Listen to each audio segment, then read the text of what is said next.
This time last year, a beach trip with her kids was something Perth mum Adelaide Kosovich could only dream of. I couldn't hardly function.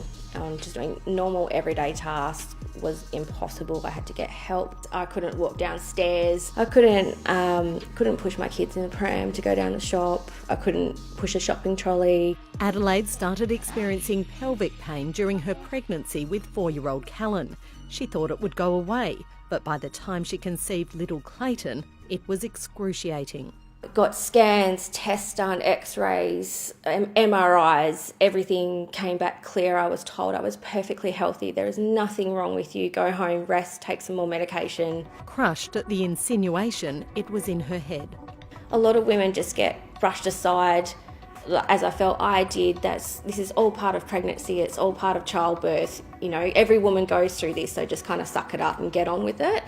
And you feel like you don't have anywhere to turn, really.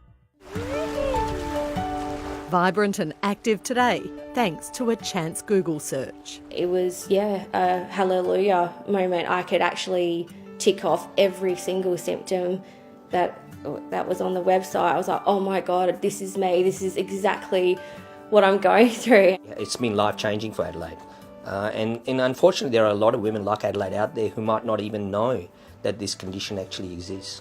Dr. Sanjay Nadkarni diagnosed pelvic congestion syndrome. Varicose veins that develop in the pelvis. That's as simple as you can put it. He says while most people have heard of varicose veins in the legs, even many medical practitioners aren't aware they develop in the pelvis, causing pressure and wide-ranging symptoms that can be hard to describe.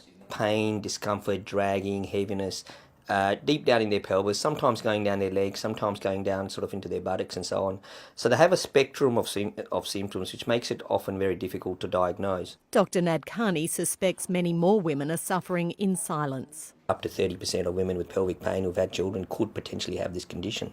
He says most will have had a raft of tests which show it. The veins can be seen on ultrasound, but the problem is doctors aren't looking for it. The pictures actually show it, but it hasn't been reported. And the reason why they don't get reported is because the question hasn't been asked in the first place. Can this patient have pelvic congestion or varicose veins within the pelvis? So there's our right aviary vein. It's easily treated. Here, Adelaide's awake as Dr. Nadkarni explains her pinhole procedure.